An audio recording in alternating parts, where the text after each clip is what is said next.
Hallelujah. Sanibonani bazalwane. Sibingelele egameni lika Jesu wase Nazareth. Amen. Cela ukubingelela Bishop BM Thelezi. Sabela kakhulu Sondiya. Ngibingelele kakhulu bazalwane ngengiqale ngoba ngengiqede. Amen. Ngicela inkosi zonke ikhona. Ngiyanibulisa ngegama lenkosi uJesu. I-team bahlabelela kamnandi sibingelele kakhulu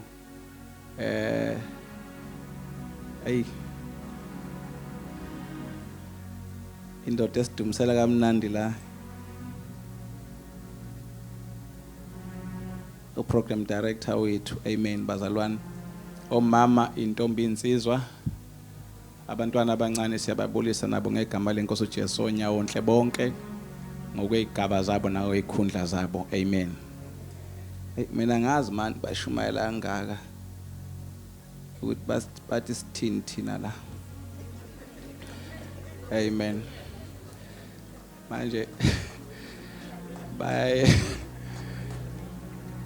Yazi umuntu mayesehlezi phansi uyesho ukuthi angiqedile. Wena ohlezi phansi uyathuthumela. Kodwa Jesu. Amen. Siyabonga kakhulu kubantu bakaNkulunkulu. Angazi kumi kanjani lo. Alright. Shothi mina kufanele ngihlehle. Amen bazalwane. Ngicela sibheke izwi lenkosi incwadi ka John chapter number 19. So funda verse number 26 no 27 bese siyathandaza abazalwane. Amen. Xalabe libanzi ngqongqo shewezulu ungugu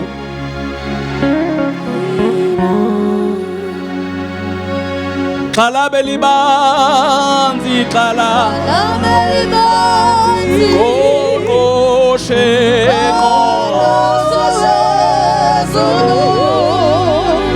ukuphila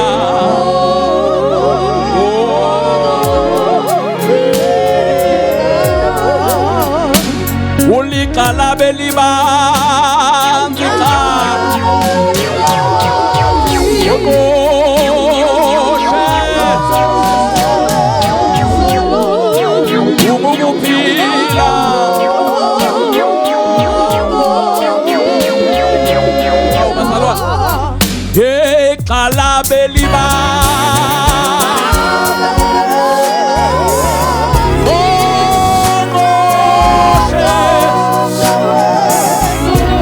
ukuphila kwami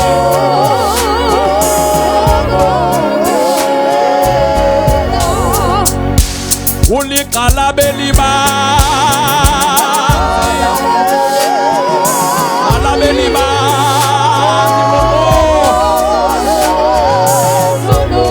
ukuphila kwami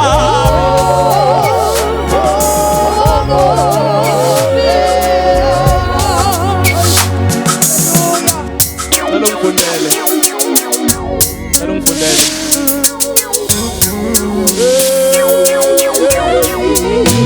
John 19 verse 26 to 27. Amen. Hallelujah. Verse number 26. Sibambe bazalwane. Amen. Hallelujah. Yes. 26 no 27. Sizothandaza khona manje. Amen. Verse number 26 fundeka kanje. Yes. Kuthe uJesu ebona unina nomfundi amthandayo bemi ngakhona. Wathi kunina, "Mame, bheka indodana yakho."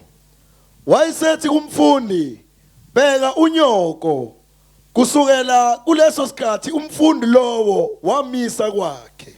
Cela uthandazeke. Baba izwi lakho namhlanje mina siyabonga uNkulunkulu wethu ongcwele siyalimukela ngokukholwa in Jesus mighty name. Hallelujah. Semzwile umtambo. Amen bazalwane. Saphinde samuzwa futhi umvelase Amen bazalwane. Sihamba lapho nje bangcwele. The Bible says la sifunda khona ke ngalesi sikhathi uJesu sesiphambanweni lithi kwase kuyisikhathi la khona wonke umuntu ayisemile elindele. Lithi amasosha ayimile egadile. Lize lithi iBhayibheli abanye base beqala ukuphelelwa yithemba ngoba into ababeyilindile babelinda umzuzu wokugcina ukumbona uJesu ekhuluma lamazwi. Lithi iBhayibheli banye base behambile bengasekho lapho sebehlehlile babuyele emakhaya. Sokumilabo nabo kwase ngathi kwase sekuntambama ngiyangizwa bazalwane. Amen bathandekayo. Lithi ke iBhayibheli ke uJesu mayesekhuluma lamazwi awakhulumile waze wafika nakulamazi awakhulumayo bazalwane. Amen. Now ngesikhathi kunjalo lithi iBhayibheli bazalwane ababemthanda uJesu babekhona bemile benethemba befuna ukubona isiphetho. Amen. Kanjalo nezitha zakhe nazo zayimile ifuna ukubona isiphetho ukuthi kuyophetha kanjani. Wayesekhuluma lamazwi ke uJesu ngoba lithi iBhayibheli wayekhona uMaria noJohn futhi wayekhona. Amen. Wayesekhuluma lamazwi athi mame bheka indodana. Ekhuluma noJesu ekhuluma noMaria ngoba lithi iBhayibheli la sifunda khona bazalwane inhliziyo kaMaria yayibhlungu kakhulu uMaria unina kaJesu. Sanibona bazalwane. Mawuzofunda iBhayibheli uzothola ukuthi ke kukaningi la khona uJesu ehamba khona uMaria eveza ukuthi uJesu uyamzala kodwa simthola uJesu kwesinye isikhathi efuna ukumtshengisa ngoba uJesu noma wavela ngoMaria niyazwa abathandekayo but uJesu wayindodana kaNkulunkulu futhi wayazi ukuthi yini azoyenza. Hallelujah bangcwele. I remember one day lithi iBhayibheli uJesu wakwakhuluma ukuthi makuphela iwayini wayikhona futhi lo mama but kwakhona amazwi awashoyo kuJesu ukuthi aka liphelile iwayini. Amen bathandekayo. Uthi uJesu kulo mama mame ungena kanjani kokwami. Namanje ke into engiyibuka masifunda leli iBhayibheli ukuthi lo mama wayenakho lokho ukuthi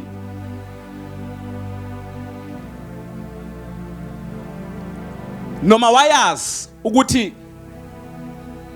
kwathiwani kuye before uJesu abekhona. Ngiyakhumbula ngithi story bazalwane ukuthi uJesu wavela kanjani.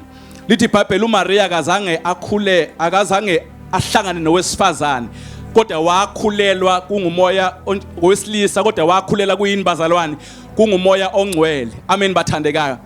And leyo nto beyilokhu ikhona. Lithi ke iBhayibheli bangcweleke ngesikhathi njalo uMaria elokho ekuveza kakhulu ukuthi yena uzala uJesu. Sasimuza uJesu aphinda aveza ukuthi kahle kahle mina. Amen bathandekayo. Ayibonga inkosi yamakhosi. Wayizazi kahle indaba zakhe nokuthi uzokwenzana emhlabeni. Ake ngiye la ngasekuthandazeni ke bangcwele. Amen bathandekayo.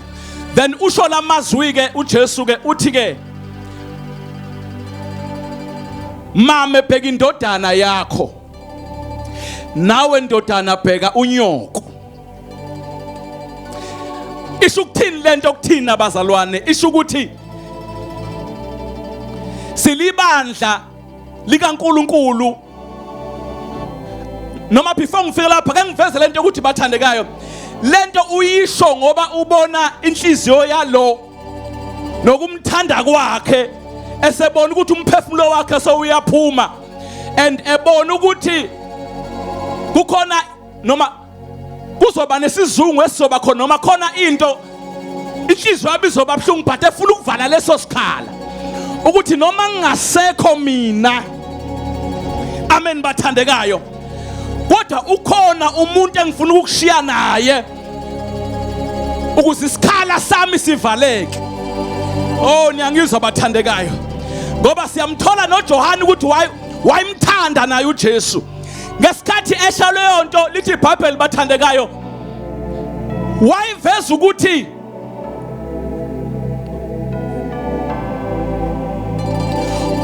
ukuthi bathandekayo ibandla noma ngabe kuthiwa lihlukene kangakanani uke washo uBishop la phakathi kwethu, kodwa wayifuna uJesu ukuhlanganisa, amen bathandekayo, abantu abangahlangana ngegama lakhe ngisho engasekho yena.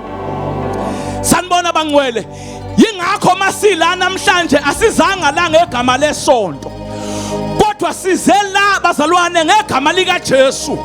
Sizophakamisa igama lakhe uJesu, asiphakamisa igama lesonto. Niyangizwa nibathandekayo, manje uJesu ufuna ukuveza lento ukuthi masingaphakathi endlini kaNkulunkulu, nalomunye efanele umwazi ukuthi umfowenu, nalomunye efanele umwazi ukuthi umfowenu.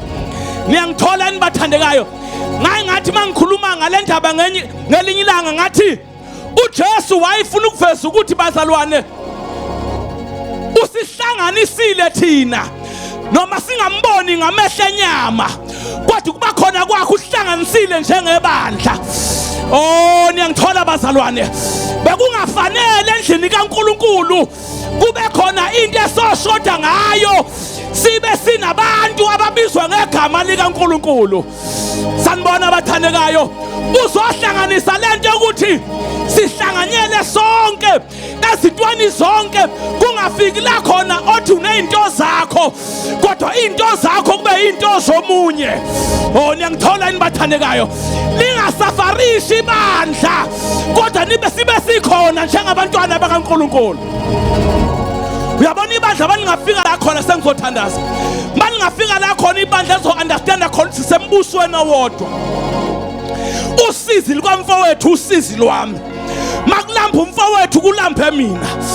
Oh niyangizwa bathandekayo, makushumayela umfowethu kushumayela mina, sibhekane. Oh niyangizwa bathandekayo, ngale ndlela yokuthi engabibikho omunye umuntu ozoswela kodwa sibe sikhona singabantwana bakaNkulunkulu. Ake sidlule bazalwane, ungayithandazeli wena kuphela kodwa uthandazele omunye, nomunye athandazele omunye. Umthandazo ungapheki kuwe kodwa umthandazo uthi Nkosi inceku zakho zonke. Mama epheka indodana pheka unyoko. Ngale amagama bafuneka abantu abaselfish la, kodwa kudinga abantu abazoma intwana eyodwa, abathi into kamfowethu into yami, into yami into kamfowethu, akaze ukuswala umfowethu nginakho. Wayizohlanganisa ibandla, amen bathandekayo, ukuthi no bazalwane masihlangene sibiza igama lika Jesu.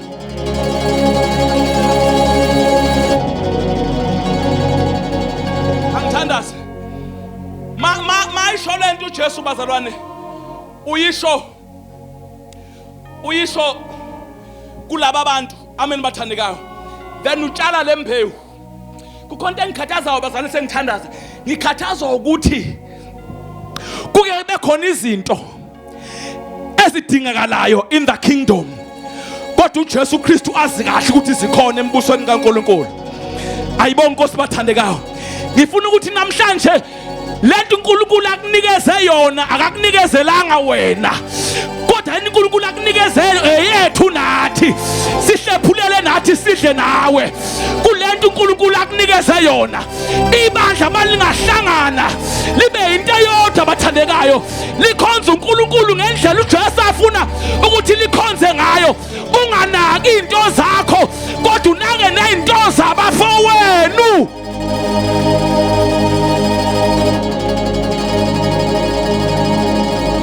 Hlangana kwebandla.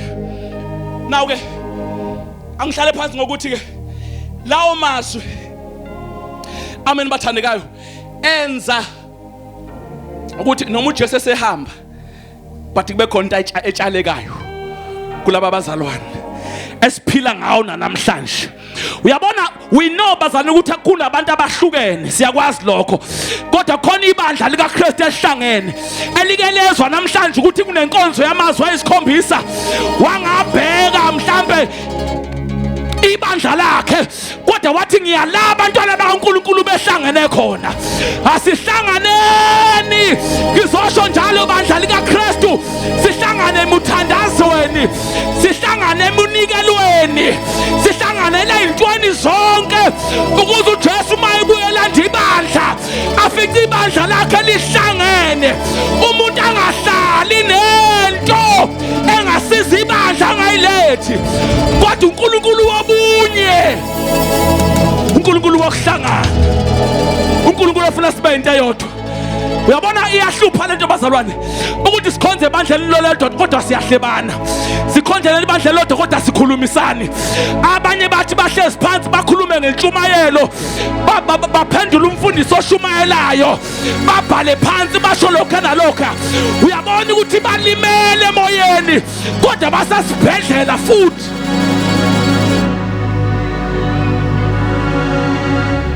Bayizohlanganisa ibandla. Mama ebheka indodana, indodana ebheka unyoko, sihlanganisa izandla, asimele ngenyawo bazana, sengifuna sithandaze. Yileyo nto namhlanje sizoyikhuluma la. Ayibonga inkosi bathandekayo ukuthi abafowethu nalaba yana, nalaba nabafowethu, nalaba nabafowethu, nalaba nabafowethu, nalaba yana bafowethu, singabantu ababodwa bazalwane, singabendle yodwa, ayingabikho ukuhlukana phakathi kwethu. uJesu wahlanganisa wakhuluma lamazwi esesiphambanweni ukuze sazi ukuthi singabantu bento yodwa. Cela hlala uJesu izandla.